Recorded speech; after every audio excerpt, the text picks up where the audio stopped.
Sacred Mount Gagazette, silent guardian of Xanarkand, city of the dead. When the faith disappeared, the clouds enshrouding the mountain began to thin and disperse, revealing long-forgotten ruins among its peaks. Hey, the rocks are floating! Don't tell me we gotta climb up that thing! No worries. I'll take you to the top.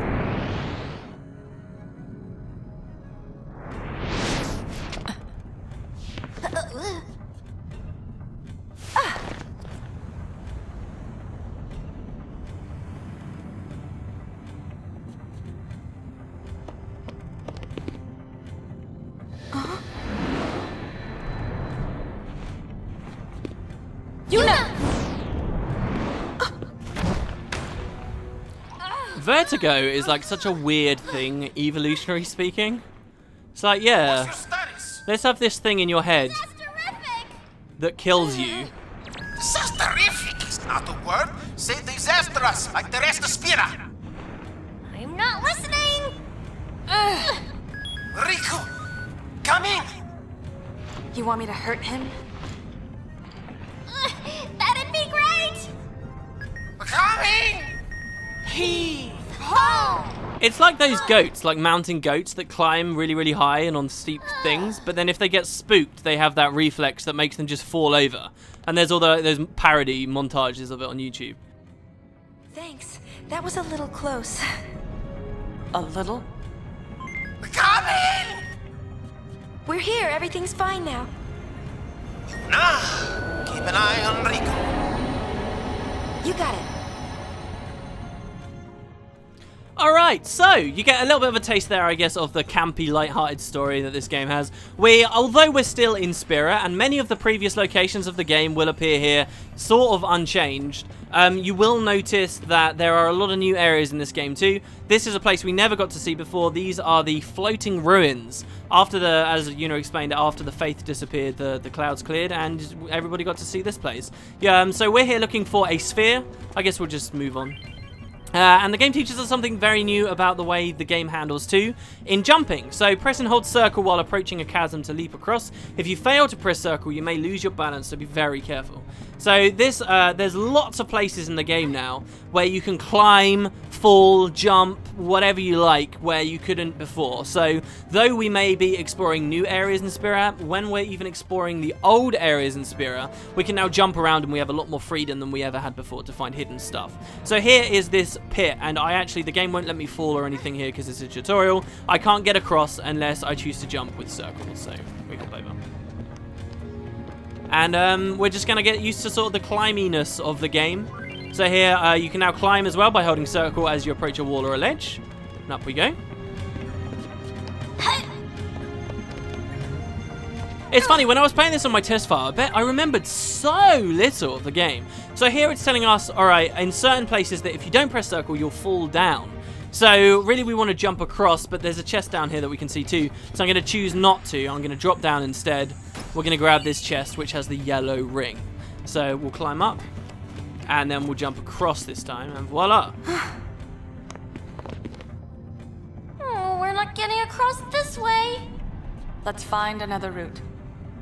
So I'll show you guys something since we got that yellow ring. We now have a load more options on our menu, okay? We've got party members, we have creatures, we got dress spheres, accessories, abilities, garment, we've got loads of it, okay? I'll explain it in small bites. First, we'll just do equipment, okay? So when you choose, okay? Now, just like in Final Fantasy X, every character can equip two things. So before it was like a weapon and an armor piece. Now they're accessories, okay? So you just get two of them, and they can be whatever you like. So let's have a look here. This is the stuff we've stolen from the game. We stole the silver glasses from Logos before. This guards against darkness. We stole the iron bangle from Ormi, I believe, earlier. And the silver bracer from LeBlanc, okay? So this raises maximum MP by 40%, which is pretty huge. This raises our max HP by 20%, so I'm going to equip that. We also just found in a chest a yellow ring. Now, this is where the gear gets a little bit more interesting. The yellow ring halves lightning damage that we take, but it also teaches Yuna the ability to cast thunder. So if you remember, right now she is a songstress as her class, and she couldn't actually physically do any damage. But by equipping her with this yellow ring, if you have a look at her commands here, you'll see she would just have dance and item, but if we equip the yellow ring, she also gets black magic and lightning ward. So gear can actually teach you abilities in this game, and that is huge. So we've got that. Every character also has a garment grid equipped. Now, I won't explain what garment grids necessarily do, but I will tell you guys that depending on the garment grid you equip, they can give you bonus stuff here too. So by equipping, you start with the first steps garment grid, which is this one here, the triangular one. But this new one we got from doing that tutorial with Shinra, the Vanguard one, this, by equipping it, we get bonus strength and bonus magic. Equipping garment grids too can give you access to abilities, even really powerful abilities that you wouldn't normally learn for a long time, or totally unique ones. It's pretty amazing. So anyway, that's equip. Let's progress along. And let's go to this save sphere here. As I say, like what this game lacks in like the story, particularly early, because I do think it picks up, it really makes up for in the way that the battles work and stuff. Alright, let's head on over here into these ruins. A dead end. Just great!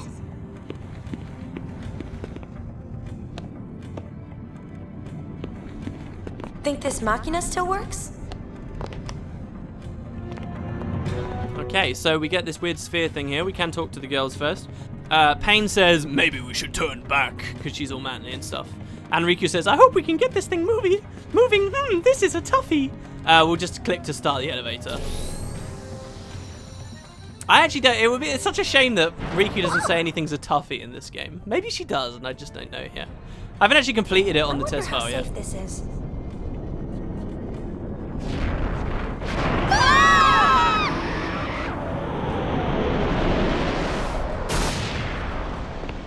It stopped. Aoe! What happened? Is you know okay? Things are, oh, disasterific. Disasterific! I am on my way. What about me? Oh my god. He just like slapped Riku down for using that word earlier, then she's just totally fine with you doing it. Alright, so yeah, anyway, there's no way back now. If we try and interact with it, the lift is like totally broken. Oh my god, is it? Yeah, nothing happens. I thought it was. So we can't go back up to where we were before. Hopefully you got that yellow ring straight away. And we're just going to start climbing. You'll notice how freely we can start jumping around. We can choose to go up here or down or wherever we like. There is some extra gear, depending on at what time, at what point like in the timeline, what chapter you come to different areas. There are different things to do frequently. But yeah, there's nothing down there. I don't think there's ever going to be anything down there. Over here, however, there is another chest. I think it has an elixir or something. And you notice we just got a random encounter. This game is much better for random encounter rates.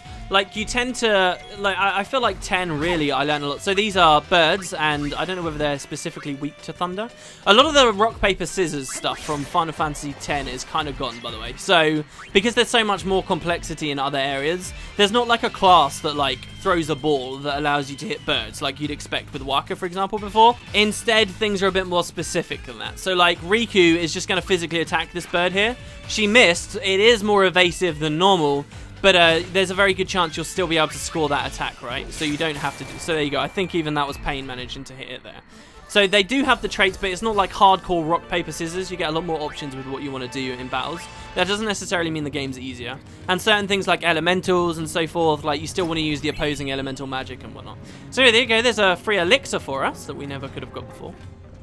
I guess I'll talk to you guys a little bit about some other stuff to do with like the way they developed the game. This game was actually developed by a third, the production team of 10-2 was a third the size of the development team for Final Fantasy X, and they completed it twice as fast as they would a normal Final Fantasy game. Who's there? Ah. LeBlanc! Remember that name well, loves. Ah, not you again. The thief. Whatever do you mean? Ugh, that's what I hate about amateurs. Maybe she'll go away if we ignore her. I heard that. Just as I was saying, amateurs, they have no concept of what it takes to be a true spear hunter. Amateurs, weren't you following us? Following? A mere coincidence. You was right, boss, as always. Indeed, following them has paid off splendidly. Laugh while you can. Oh my god, I love the battle theme too when you're fighting these guys. It's so good. Also, yes, LeBlanc has possibly the tackiest, most disgraceful outfit we have seen so far. I mean, this rivals what Donna was wearing in the previous game. She has a friggin' love heart tattoo across her boobs. Like, how bad is that? Anyway, so here we got Yuna. I'm actually going to have her use Darkness Dance just to incapacitate these guys. You notice we're now fighting all three at once. We never did this at Luca. This isn't a particularly long battle, so don't worry too much. You'll see in the bottom left here where I get to choose my target, there's a little icon that looks like 4 black dots. That's the icon that represents darkness. So also, if I power break Ormi here, you'll see after Pain inflicts that on him, he'll get another icon there that says, like, has a sword and it says half. And that shows, oh yeah, you've now got reduced damage. So that's how you can read the status of enemies at a glance. We will have stuff like scan and so on later. Anyway, we stole something new from him just there with Riku. I just stole from the wrong target, I believe. As long as we keep them blind, they're really not going to do too much damage. The debuffs are so strong with this comp we've got here.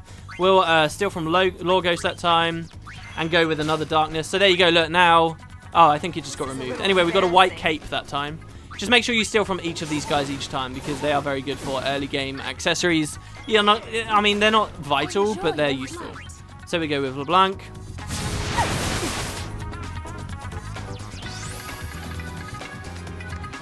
And there we go, we get a tiara from her. So now that we've got Ormi power broken, we'll do it with Lorgos.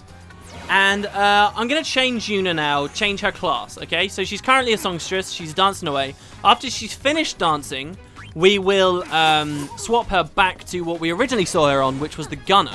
So Yuna has a very different design in this game than she did in the first game. Apparently, the entire theme and design and aesthetic of 10.2 was built purely off of this idea of having Yuna with a new outfit. So we'll swap her back now to gunner. And as you can see, we're getting a new animation here. It will play the full animation at least once, and then it will start skipping or not showing them at all, depending on what you set in the options. But there you go. See, she's now back to a gunner, and this is her default outfit. And yeah, apparently they just came up with a visual design for Yuna when they were developing this game. And they're like, yeah, this looks pretty cool. We like the idea of her having a gun. And then they built the rest of the game off of that core idea. Like, everything revolved around that, which is a really interesting thought.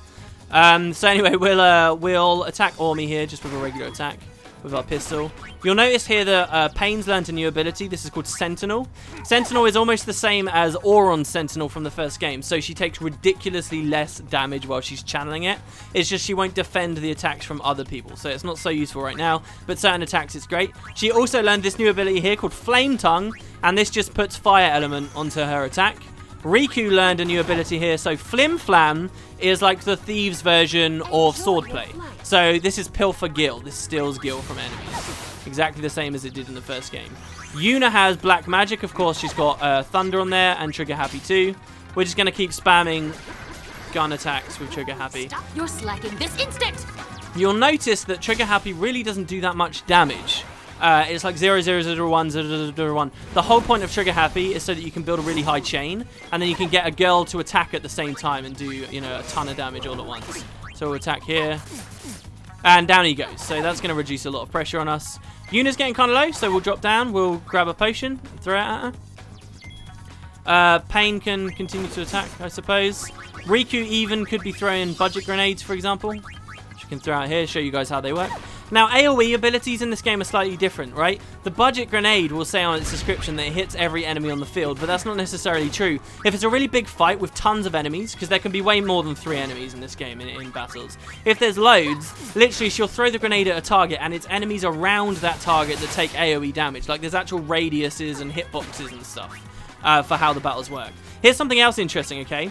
You'll notice LeBlanc is facing Yuna, with Riku and Pain behind her. Just the flow of the battle has moved their positions. Now, whenever you attack someone from behind in this game, you do double damage. If you critically hit someone, you do double damage. So if you critically hit someone from behind, you get like 4 times damage. And if you do that at the end of like a massive chain, you also do insane more damage. So you can already see straight away that I've demonstrated we don't really have classes and stuff that can have amazing synergies just yet, but where you can start getting huge numbers from. So here, watch Pain attack LeBlanc. She's behind her, so she did 42 damage. which is massive compared to, say, Yuna's attack, which only did 15, as you can see. I mean, Pain hits for a little bit more already, just because she's on a different class. But yeah, there you go, down she goes. LeBlanc was using an ability in that fight called Love Trap, by the way, which I think puts haste on the enemies, but yeah. You notice all three girls leveled up at the same time there? Actually, screw it, I'll talk to you guys about that later. Too much mechanics, let's just play story. And this is the thanks I get for going easy on you. Hey! Who does she think she is? She's getting hurt. God, the plot is just so thin on the ground right now. That's the thing.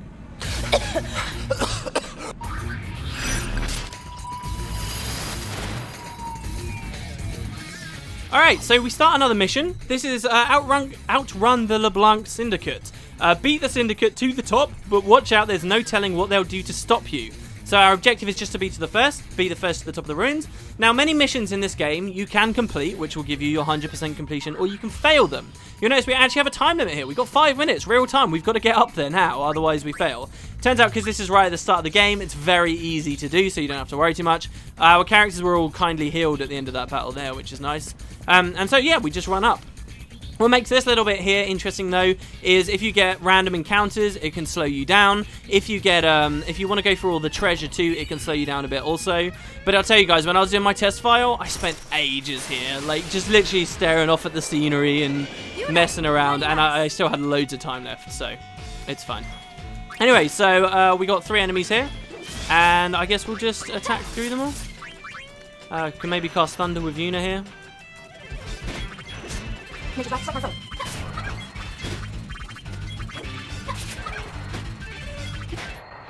Easily done.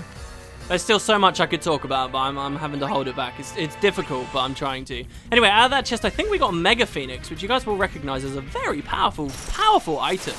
The first Mega Phoenix we got in 10 was like so late in the game. Well, not late in the game, but you know, it was, what, episode 20 or 30 around about there? It was around Jose we got our first one. Pretty crazy. Anyway, most of these enemies, as you can watch here, we can just spam down just by attacking and holding X. If I was on fast battles, they'd go through very, very quickly. Alright, we'll skip that battle. I was in the middle of explaining something to you, but then it ended, so I couldn't really. Anyway, you can come all the way along this pillar, and you might think, oh yeah, this is clearly the way to go. We're trying to get to the top. It's not. It's a dead end. There's nothing to do here at all. And I didn't know that. I was just going up there to demo it to you guys. So yeah, check it out. We got a yellow elemental. Now, by attacking the yellow elemental, you'll see we do far less damage. We can still sort of zerg it down, though, if we really want to, which is probably what I end up doing. We'll kill this eye, and then I'll try this time to demonstrate to you guys how the mechanics of getting turns and stuff works in the game. It's really, really simple, and as soon as you see it on the UI, it will help you keep up with exactly what I'm talking about in many of these battles. You'll see Pain's had darkness inflicted on her. We could throw like an eye drop on her to get that off of her. Alright, so here, check it out. On the bottom right, you can see everybody's health, okay? So we can see Yuna, Riku, Pain, HP, and then it says 175, 240, 258. Underneath their health, though, you'll see, like, some green bars. Now, Yuna's bar is completely full, while Riku's is charging and Pain's is charging, okay? They're frozen at the moment because we're in wait mode. Now, if I tell Yuna to attack right now, you'll notice that after she attacks, her bar empties out.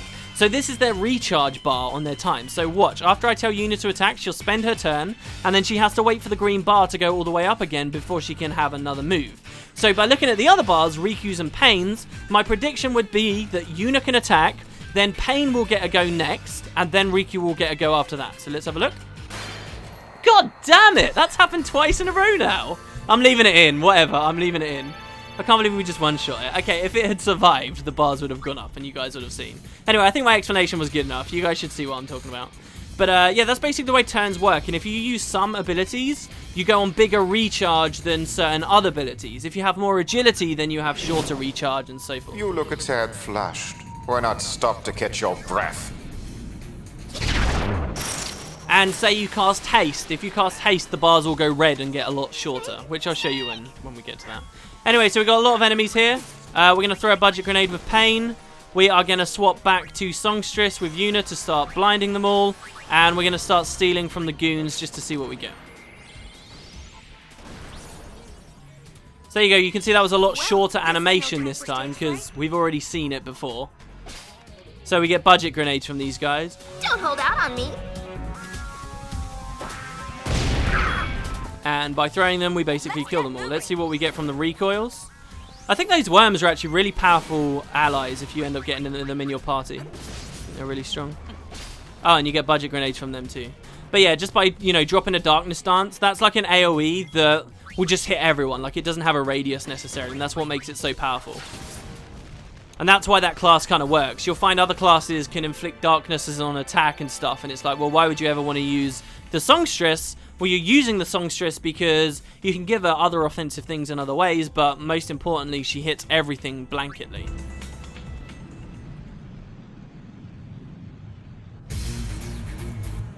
Alright, so we're back, and we've got to start healing up, I guess. It's no worries though, we get plenty of potions. And you'll notice Pain is actually still dark under the effects of darkness from before, so I'm just going to drop a remedy on her and get rid of that. So one of the main things you'll have to learn from this game, as opposed to the previous one, statuses will stay on you after battles end. In Final Fantasy X, you'd get randomly cleansed of poison and confusion and everything. It would just be gone. In this game, that will stay, including KO. So you have to remember to go and heal your people between battles, like much more thoroughly than you used to. Anyway, so we're in this little bit of a ruin here. If you hop up on the left here, you'll notice that there's a switch, which we absolutely want to grab. Mysterious switch, touch it. And we'll come over to the right and do the same thing over here and reveal the way forward. But yeah, as I was explaining before, the game was produced in a really short period of time just because all the core stuff was there. Like, most of the areas of the world were already done, animations were done, lots of character models were done. There was so much that was done. And I talked a lot when I was playing X with you guys that I loved the idea. There's a hidden chest down here if you want to grab this one with a white ring. Now, a white ring will give you the ability to cast ice whenever you like. So we'll come over to Riku and start equipping gear on her. The tiara we stole from LeBlanc raises magic and magic defense +5. We stole a white cape as well recently, which guards against silence. You remember we could have bought from the bar earlier, but instead we stole it. And here's a white ring. So slowly we're going to try and get our rings, okay? We got a yellow ring earlier, white ring here. We'll get a red ring in a second. So yeah. But I talked in X about how I'd love to, like, come back and redesign that game and do all this cool stuff. And that's basically what the developers of X2 were allowed to do. They just took the engine and most of the assets and the characters, and they just got to have fun with it and make a bunch of new stuff. So anyway, here we go. This is a bit of a more dangerous guy. This is a Quadricorn.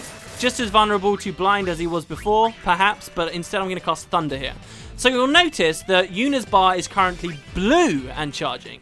So if I tell Pain to physically attack, she'll do it straight away. But if you tell someone to cast an ability, that ability will have then a further cast time, which you need to wait out before they can use. So watch Yuna's bar as the fight goes along. The blue gets to the top, she casts Thunder, and then Yuna's ready to go with another turn, as you can see here. So it sort of changes what you're waiting to charge and when. And the more powerful the ability, the longer that bar is going to be, and the more agility you'll want to keep at manageable levels, and so on. There's no more like of that grid up in the top right where you see all the characters' faces and turns, because everything's so much more active now. Anyway, so with that done, we'll move over here. We're going to take a right here. Now, this is just for loot. This is like a long walk, and it ends up as a dead end, and it's supposed to catch you out on the race with the LeBlanc Syndicate. But there is loot back there, so I'm going to go back and get it myself.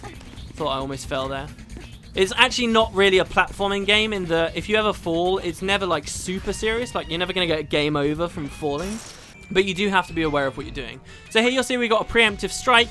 And the main thing here is all of our bars are instantly charged straight away, and we can just attack instantly. So we can cast Thunder, say, on this recoil, and just spam some attack 2 stuff.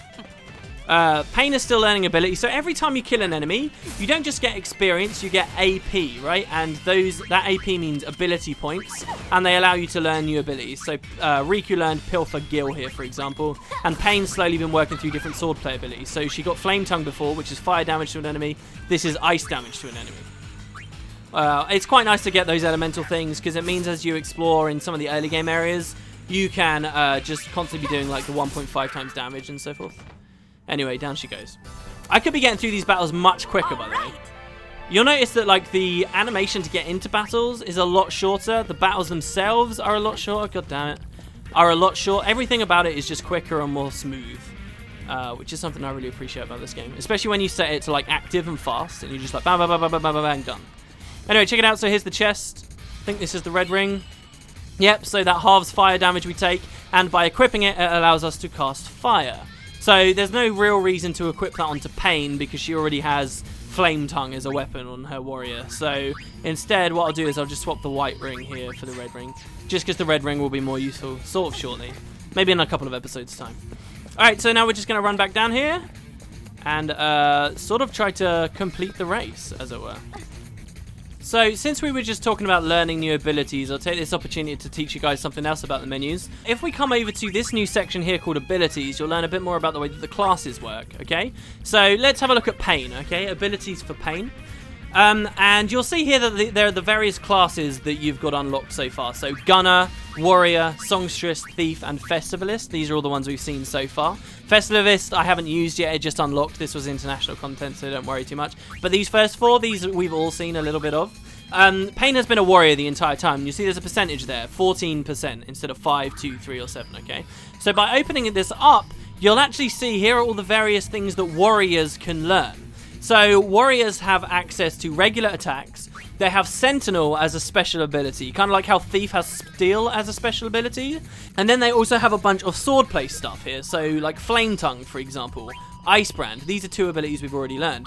Here you'll see an ability called Thunderblade, and it says that it needs 20 AP for her to learn it, and she's got 5 so far. Over here, though, there's Liquid Steel, so if I didn't really want lightning damage on an enemy, because I've already got that yellow ring, for example, I can instead say to Pain, alright, stop learning Thunderblade, come over here and learn Liquid Steel, right? And so now it says she'll learn this next, and this was the one that's highlighted. So as she gains AP, this will be the ability she unlocks. Here you'll see that there's 2 empty slots. These will only reveal themselves once you've learned other abilities. So once she's learned all of the elemental attacks, perhaps something new will appear here, some hidden new, more powerful ability. Down here you've got Power Break, and then Armor Break, and then Magic Break, and very likely to be Mental Break here, only after you've got those breaks. Then down here, you'll see that there are some new abilities too that aren't actually things you activate in battle, but they're like passive. So here you get Protect when your health is low. Over here you get Assault. This casts Berserk, Haste, Shell, and Protect on the party. And that's basically the way that it works. What you're seeing here aren't necessarily all the abilities available to a class. Different classes get loads of different things. You learn different abilities, and all your passives and stuff you unlock with AP, and so forth. So that's Warrior. And if I scroll to another character now too, like Yuna, you'll see that Yuna only has 6% on Warrior. So if Yuna equips Warrior as a class, she actually doesn't have this stuff unlocked. So you have to do it like individually for your girls. And however, Yuna though has learned a little bit more, say, on the Songstress. She knows both Darkness Dance and the Samba of Silence, which she got just like last battle. And she's in the middle of learning the Sleepy Shuffle, which will inflict sleep on all enemies while dancing.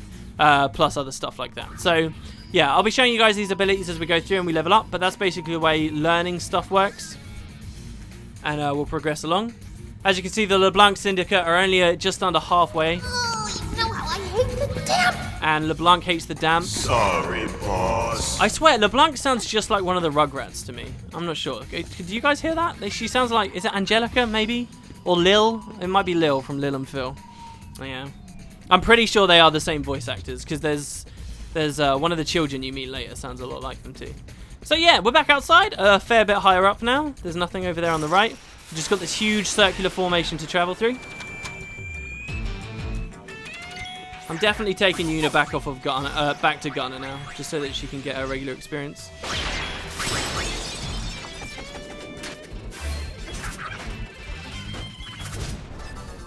So, just to demonstrate to you guys as well, just the amount of depth there are to the classes and so forth. Let's come over here. I've been calling them classes the entire time. They're actually called dress spheres. So every time we find a sphere around the world, we are the sphere hunters, right? We're currently looking for a sphere.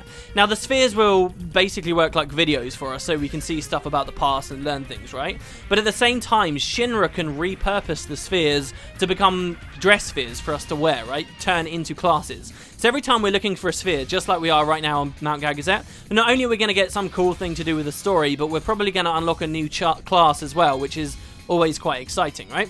But let's have a look here, okay? These are all the dress spheres in the game. We currently have Gunner, Warrior, Songstress, Thief, and Festivalist. Look at the grid. These are all the classes. So what is that? 1, 2, 3, 4, 5, 6, 7, 8, 9, 10, 11, 12, 13, 14, 15, 16, 17, 18. There are 19 classes, if I can just count that right, in the game. And we've only seen just a couple of them. So this is just a small glimpse at the kind of depth that is in the game. And this doesn't even include the fact that there are various party members we can add and swap our girls out completely. And then equip totally new party members like fiends with dress spheres and stuff. So yeah, but we'll get to it when we get to it. I have a really strong feeling I've just jumped just way too much into like the mechanics. We totally owned those guys there. I think we got a double crit. There's some weird stuff that can happen too, like if you tell everyone to unload like this hellish massive attack on one enemy and it dies after the first hit, your girls will all miss their attack after that. They'll all keep firing away and the thing's already dead, so you have to be careful with things like that too. Let's show the ladies a nice warm welcome. Alright, Ormy, let's do it.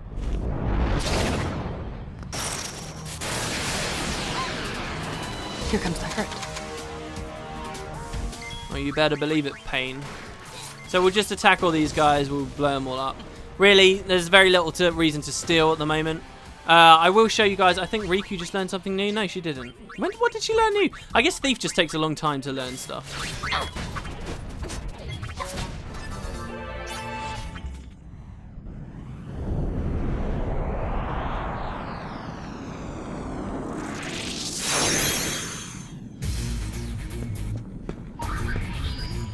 So anyway, check it out. Now we've got to find our way to climb up. We've got a very quick random encounter there. I'm on a roll. Ah, so there's a bomb here. We haven't seen any of these yet. Now the bombs, of course, are going to take massive damage to ice attacks. So we did just get that white ring, didn't we, somewhere? I guess Yuna's got it equipped? Or did we unequip it? Maybe we did. We'll cast Thunder over there, though. So yeah, Pain is going to attack him with that Ice Brand attack. Do a lot of damage. Bombs don't necessarily grow after every single attack. It just totally depends on the enemy you're fighting.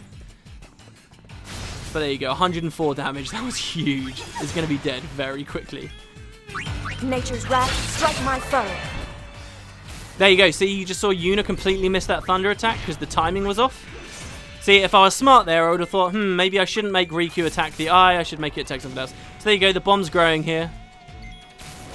There's a thunder attack and down it goes. Alright, let's get climbing. So, press circle to jump. I was pressing circle. There we go. So, you need to get a bit of momentum sometimes. You will have noticed a chest on the floor there, and it looked like it was unopened. It actually was opened. It was like the Mega Phoenix or something that we got earlier. So, don't worry about that chest down there.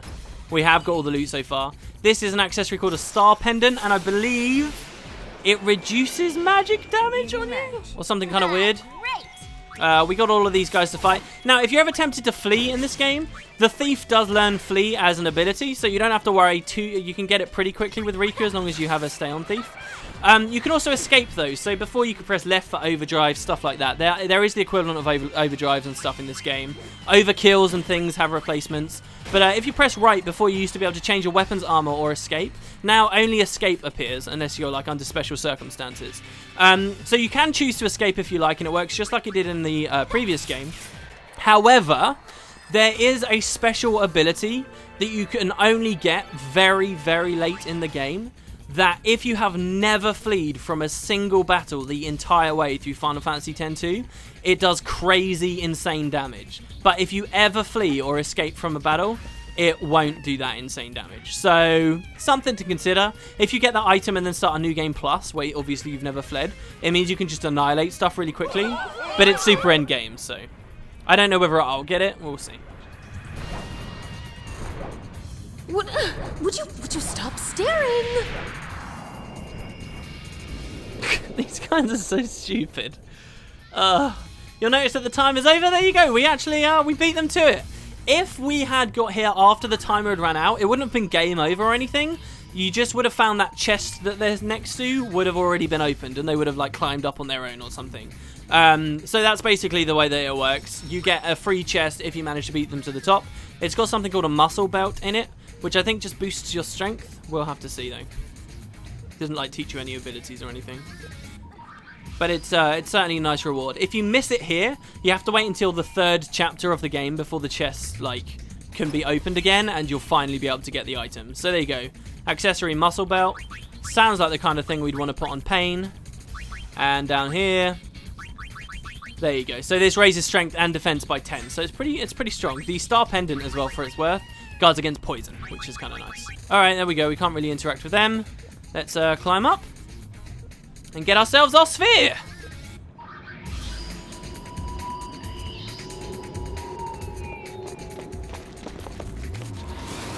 Very pretty area.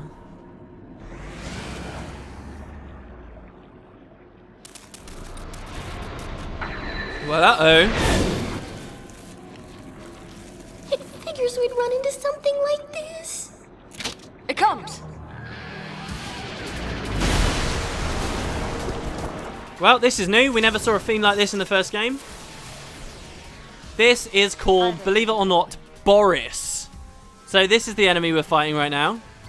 We're going to open up immediately with a power break. So the main counters to this guy, you'll see he has an ability that after quite a few attacks, he unleashes Stop on your entire team. So Stop is a new status effect in the game, which I'll show you, I guess, when it hits us. So we'll do that. We'll steal from him as well here.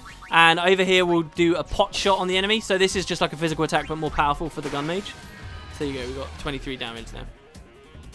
Pain's about to unleash her thing. Did we manage to get that still, or do we have to go again? I keep missing that in most of these battles. Now that he's been power broken, he's going to take way less damage. We'll attack there with Yuna. Alright, nothing to steal. I guess we got it. And we'll start attacking. So in a minute, you'll notice that Boris uses an ability where he spits web stuff out all over us. And that's going to hit 2 out of the 3 members of our party, inflicting them with Stop. Now, what Stop does is it completely disables your character. Here you go. This should be it. Coming in now. There you go. So, if we have a look now at the bars on the bottom right, you'll notice Pain's turned grey. I guess Riku or Yuna resisted their attack. And Pain is no longer doing any of her animations either. If you have a look, she's just like frozen there.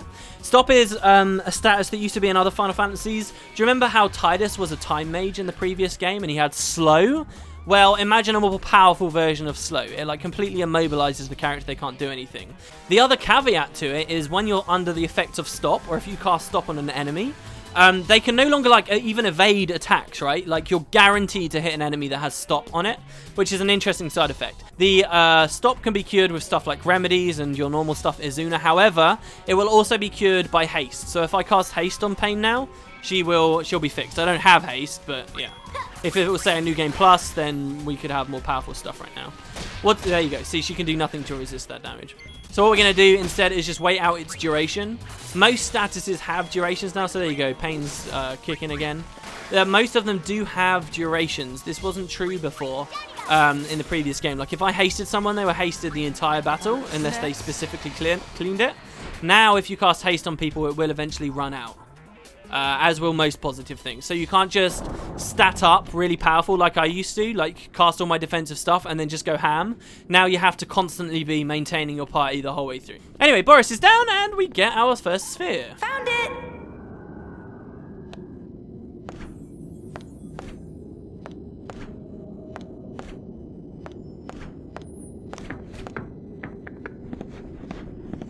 It's obvious to the trained eye, that sphere's just a dud. Perfect for the dull wings. Wow, thank you. Youth wins again. Well, I guess we'll be taking this. Hooray! It would kind of suck if it was a dud though, right? So we're going to be able to watch a movie on this. And we're going to learn a new class. Pretty cool. So we got Star Pendant, Fairy Earrings. Pretty much the same stuff every time you fight Boris. And yeah, so we'll run out. This little room here, by the way, I haven't really been showing you guys this. It's called the Floating Ruins Chamber. I don't think we really need to come back here later as well. Story's still kind of lighthearted and flimsy. Don't worry, we'll be going to Besaid very soon. And things will start kicking off. Brother, mission complete. Brother? He's not with you? Uh-oh.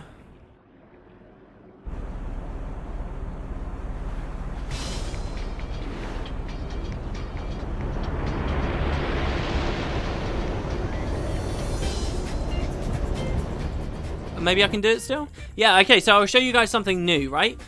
In Final Fantasy X, one of the biggest criticisms of the entire game was that you couldn't skip cutscenes. Great game with interesting mechanics, but obviously once you've seen the story once, maybe twice, you're going to get really sick of those long cutscenes. People may be wiping on Uleska, stuff like that. They wanted to skip and they never could. Final Fantasy X-2 you can skip, so if you pause in the middle of a cutscene now, I can press square to skip it. However, and here's the kicker, if you want the perfect ending of the game, if you want 100%, you can't skip cutscenes. If you skip a cutscene with like some key moment in it, it won't give you the percentage, and then you will fall short at the very end. So you're gonna want to watch all this stuff. There are certain characters when you talk to as well, you don't want to cut off, you want to listen to what they have to say. So yeah.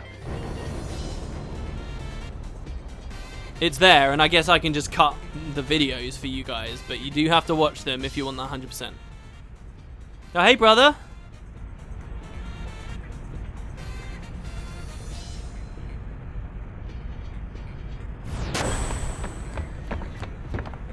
He said something about Yuna being in trouble, then he just jumped ship. And here he is. He's alive, right? Just leave him there. Can you analyze the sphere we found? I'm on it. I like how just nobody cares about brother. One of the funniest things about this game... So here's something interesting as well, okay? Now that we know how to jump, what I can do, instead of having to walk all the way around here, for example, I can just jump over this by actually using the key.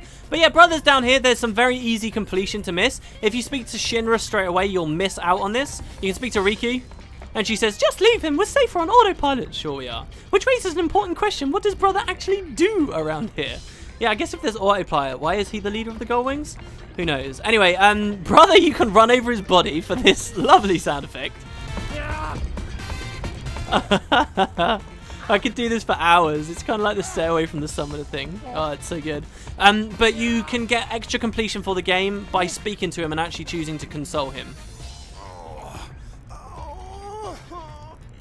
So you can say to comfort him.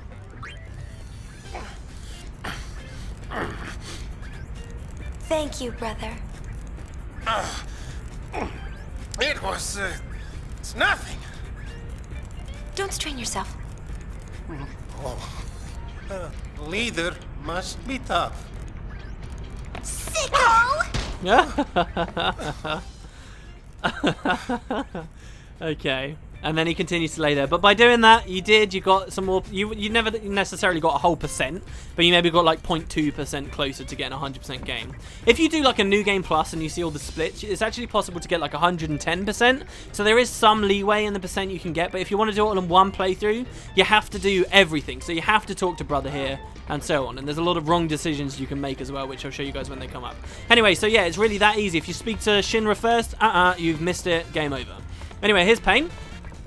She says the treasure sphere, ask Shinra, he should be about done with the analysis. So, let's check out what the sphere was showing us, shall we? Analysis complete. Want to watch the sphere? Hell yeah.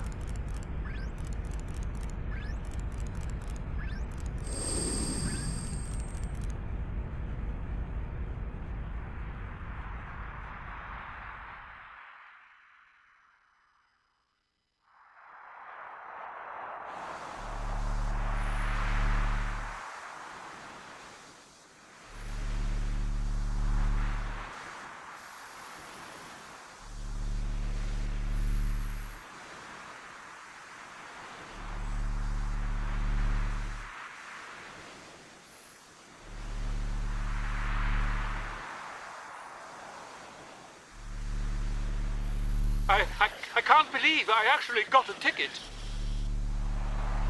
What a thrill to be able to shake her hand like that.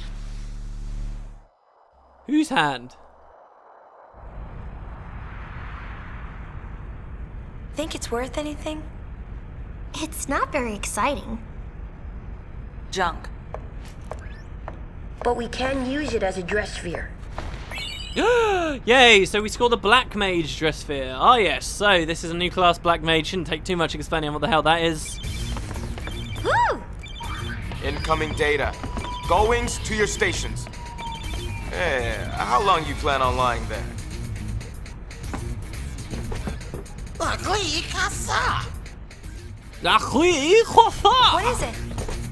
The treasure sphere data you've been dying for. there's at least one on Besaid Island, and another in the Zanarkand ruins. So, where to? Alright, selecting a mission. Aboard the airship, the sky's the limit. Based on information Buddy collects, you can travel to various hotspots, take on missions, and advance the story. To select a mission or destination, pull up the world map by talking to Buddy. Press circle to return to the bridge. So, why visit hotspots? Hotspots appear as you complete missions and Buddy collects data throughout Spira. Exploring the hotspots unlocks new missions and episodes, placing you in charge of what direction the story will ultimately take. So, the game doesn't explain this very well, but basically, if you choose hotspots, you progress the main story, and eventually you'll go from Chapter 1 to Chapter 2 to Chapter 3 to Chapter 4 and so on, right? If you choose places that aren't hotspots, then there is still stuff to do. It's just like optional stuff that won't necessarily progress the main story. Now, if you want 100% completion, you're going to want to go everywhere, pretty much every chapter. There are exceptions, of course, which we'll get to. But, you know, like if I go to Killer Cry Island right now, it doesn't say it's a hotspot, but there's stuff to do, there's people to talk to, there's chests to get, and there's stuff to miss out on if I don't go there. So what happens with this game is if you just are a player that just goes hotspot to hotspot to hotspot to hotspot, then you'll complete it very, very quickly. But most of the world kind of goes to shit, right? A lot of things start messing up, you don't resolve many issues, and you end the game in kind of a chaotic place. I want to show you guys that. I want to show you what it's like when you fail everything and everything's all miserable, right? So, as I play through the game, this is why I explained it's a bit of a logistical nightmare. I'm actually doing 2 files at once. One file where we just skip through everything. Well, not skip, but, you know, just play through the main stuff. And the other where we do tend to all the stuff in Spira and see how the 2 different games develop and progress. Beyond this too, there are like really core decisions you make in the story, like factions to join and so forth, which again branch the path a whole bunch too. And by using 2 save files, I can show you guys, hey, this is what it looks like when you go this branch, this is what it looks like when you go this branch. So yeah, that's what we'll be doing. We could go do the optional stuff now, but instead let's just head over to Besaid Island and check out some old friendly faces. Hopefully this will get you guys a bit more in the mood of the current setting. And I know the plot started to warm to me a whole lot more the second I got to Besaid. So, sphere waves coming from Besaid. Gather information in Besaid Village and find that treasure sphere. It's also kind of cool that obviously that they start the game giving you 1 at Besaid and 1 at Zanarkand, which was obviously the start and end before. But yeah, let's head to Besaid. Let's do it, guys.